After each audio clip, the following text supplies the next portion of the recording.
Okay, class. So I hope you've done your homework and are prepared for this lecture. This is a lecture in the laboratory. As we go into this lecture, this course that's called Applied Agape, you're very, very special people because you chose to come into this class. You signed up for Applied Agape 401. Now this is probably the hardest class you've ever taken. It's the hardest class you've ever taken in school. It's the hardest class you're ever going to take in your lifetime. And so, but you've chosen this. You signed up, and you're in this. You're sitting here. So you voluntarily came into Applied Agape 401. Well done. It's a scary class. This is not like basket weaving, 301, or bowling, 201, or those courses that your other friends are taking just to knock down 3 credits. No, this is not that. This is a serious class, and this is going to take your full attention and your full commitment today and for the rest of your life. So, is anyone ready to like drop the class? I mean, oh, there's some people who are starting to shake a little bit. Well, yeah. So I might be looking back here because I don't have a monitor in front of me and my lecture notes. But anyway, I think you get the picture that this is going to take full participation and full attention today, and you'll understand that there's a lecture component and a laboratory component. I'll get to the grading in a second, a little later in this. But first off, now a lot of professors, write their own textbooks. They like to teach from their own textbook, and I say well done to that. But I don't do that. I have found the most truthful, the most thorough, the most comprehensive, and probably the oldest text on agape love ever. It's called the Bible. It's called the Bible, and it was written by the Holy Spirit. It was written by God's Spirit through many authors, many people who the Spirit guided their hands in writing it, but that's the text, and I highly commend it for your daily reading. It's the textbook for this course that you've signed up for, and since you're here, you've been chosen to be here, and this course is going to last a lifetime. So this is the lecture part. So now we read the text. That it's this letter from John we read, and there's going to be 2 points in the lecture and then 2 points preparing for the laboratory. The laboratory we take from this place. Okay, so this is the lecture and the preparation for the laboratory. Now, point 1, God is love. Say that with me. God is love. Say it again.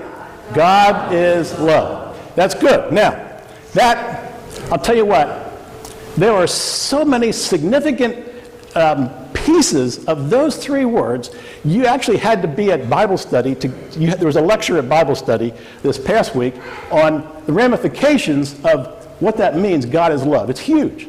It's huge. But for us, the reason this course is titled Agape Love, or Applied Agape, is that when we say God is love, it means that He is 100% committed to you, to loving you, no matter if you love Him back.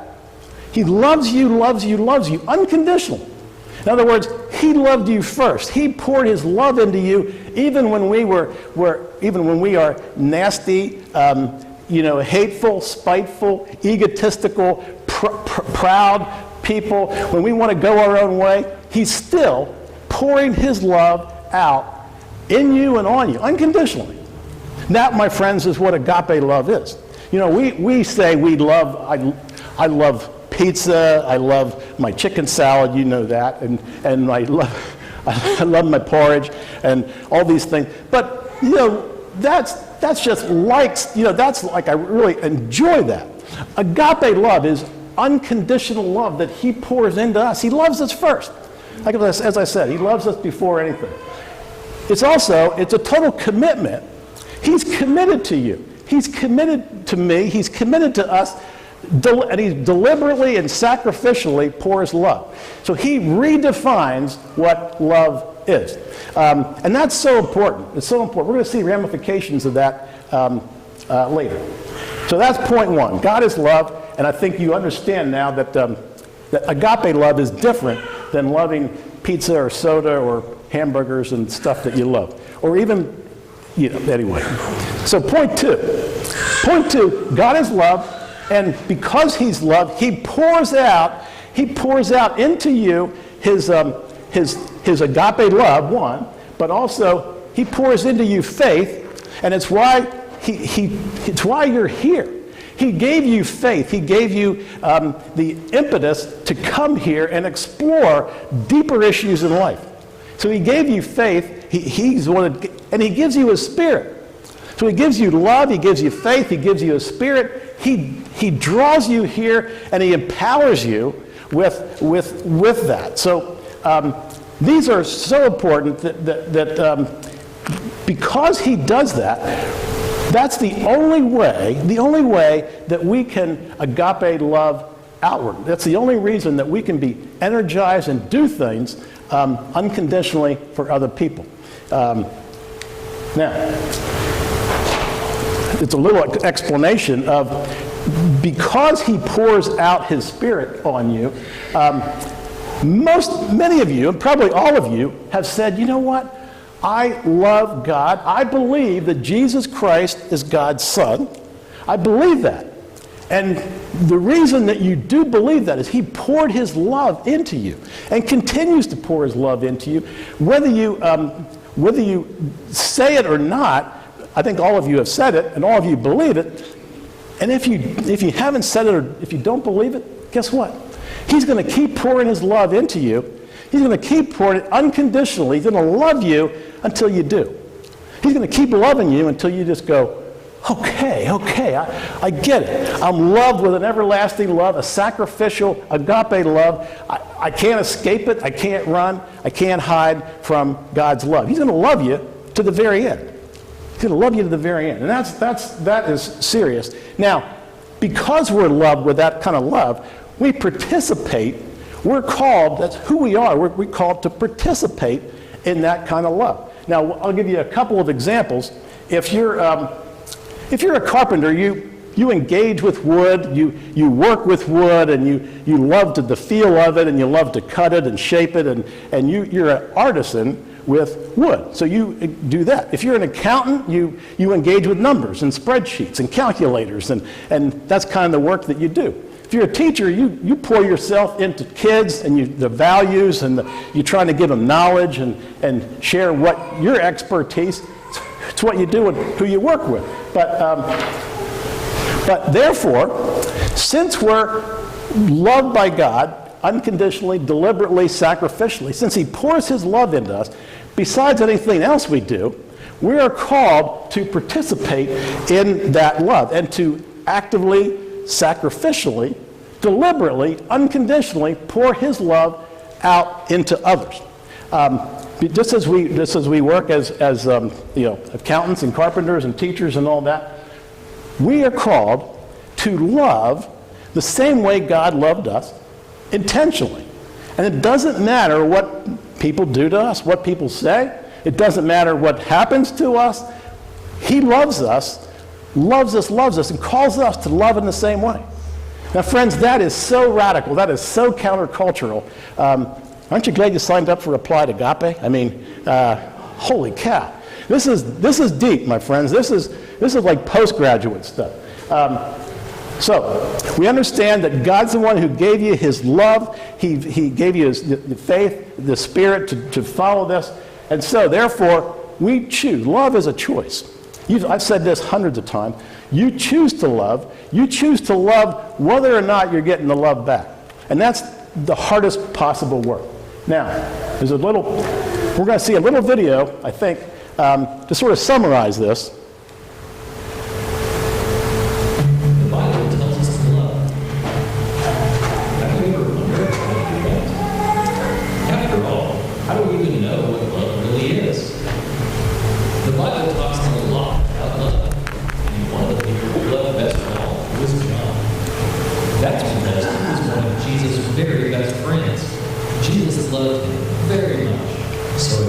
anyone knew about love?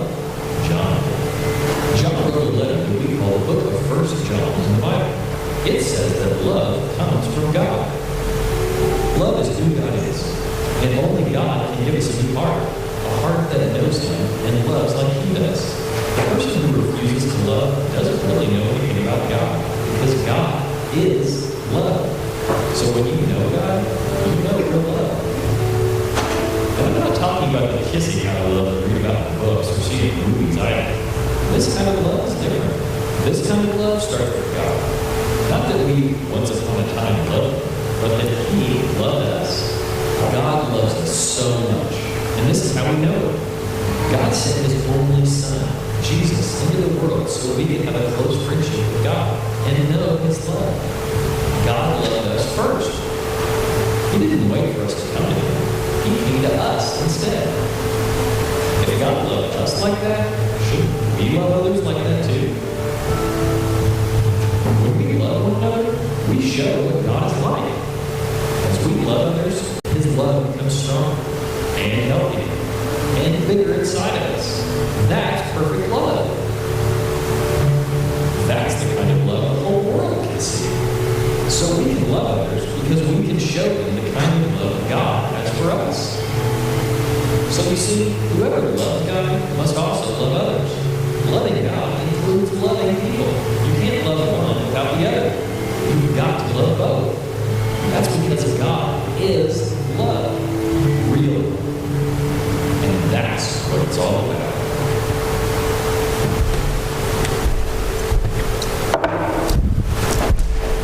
So from our textbook, just to reiterate what they just said, is there's two huge examples in your textbook on what sacrificial love looks like. The first one, of course, is the father who sacrificed his son. He gave his prized possession, his little child, the spotless lamb. Giving up your child for us, for you and for me, that we might live. You know, it's sort of like if you have a family heirloom that you give. If it's like you give your prized coin collection. If you give your property away, if you give your 401ks or your 503bs or your CDs or all those letters, if you pour out those things for the benefit of another, it's like that is the definition of unconditional, powerful, self-giving love, sacrificial love. The second example was Jesus. He gave his life, but he gave his time, attention, and interest, and passions, and egos. He put it all aside for you and for me. You know, it's like if we set aside our own little hobbies, our own little interests, our own little things that we're interested in, and give ourselves up for the benefit and the good of another. That's what sacrificial love is. I mean, that's what unconditional, that's what applied agape is. Now, I'm going to talk about, we're getting ready to prepare for the laboratory here. The preparation for the lab is, I'm going to tell you about that. But first off, this is a pass-fail course. Now, we don't ever want to talk about failing this course, okay? That is a no-no. We don't, that's hush-hush. We don't want to talk about failing, so we want to talk about passing. Now, what's mandatory here is, one, the lab, but the lecture is 20% of the course, and you get 100. So you're on track for a perfect score, okay? But 80% is the laboratory. Now, we're going to prepare for the laboratory here in a second. Now, the way we do that is, the little mantra is get up, go out, and give yourself away. Get up, go out, and give yourself away. Get up, go out, give yourself away. Get up. I didn't plan that. That just happened. But I think, the Spirit is starting to talk, right? Hopefully. Now, here's the hardest possible work. This is the preparation phase. One, when we get up, go out, and give ourselves away, one is simply being present for a brother or sister in need. Looking around and being present, being physically present by getting up, going out, and giving yourself away. Simply sitting with someone who's in need. Now, you don't have to, here's what happens. You don't have to say anything comforting. You don't have to say anything spiritual. You don't have to quote scripture. You don't even have to say, oh, that's okay. It's going to be all right. You know, it's just going to be fine. You don't have to say any of that. Just sitting, just being there for someone is so powerful. Physically being present is powerful. There was an example of when I was a hospital chaplain. I sat with people who were going through horrific times. You know, brain bleeds, heart attacks, car accidents. A little child held a firecracker in his hand and blew off a couple of fingers. So I'm sitting with people going through horrendous things, waiting for the doctor to come out to tell them news. And I'm sitting there, I'm like going, Lord, what do I say? I'm sitting there sweating more than I am now, and I'm sitting there thinking, what can I say? What can I do? How can I be with these people? And I'm trying to rack my brain, and there's this one particular time I remember, I'm like, oh, Lord, and I had nothing. I kept scrambling. I'm like, nothing's coming, nothing. And here's what made my jaw drop. Is later, after they got the news, and after they got the news and we were okay, we're kind of like hugging each other, they're going, thank you for being there. Thank you for what you said. You really, really helped me. And I'm going, what I said? I mean, I didn't say a thing. Talk about the Spirit speaking. The Spirit speaks. They hear, the Spirit talks when you're simply present with people going through, horrendous times. Now, here's where it even gets tougher. Here's what I honestly work at is being mentally and emotionally present. This is the hardest work that you'll ever do. The hardest work I do is when you sit with someone, what you have to do is you take out the earbuds, you put down the newspaper, or you turn off the TV, you put down your crossword puzzle, and you simply listen with your eyes and your ears. You listen with your eyes and your ears. You listen with your eyes as you look at the tear-streaked face. You look at the grimaced face and the clenched fists and maybe the sobbing. You look at the sobbing and the shoulders that shake in terms of the grief that they're going through. You look at that and you listen to what's said and what isn't said, and you simply sit there. You're present with them, and it's hard work. It's really hard work to simply listen with your eyes and your ears and be so totally present that at that moment, sometimes you might walk in Jesus' sandals. You might just be walking in Jesus' sandals when he says to so many different people in such interesting situations, he asks the obvious question. He says, what do you want me to do for you? You look it up. Jesus says that to like blind people and lame people. He says, what do you want me to do for you? Now, you could ask that question, or you could phrase it in a different way. You could say, what would be most helpful? What do you most need?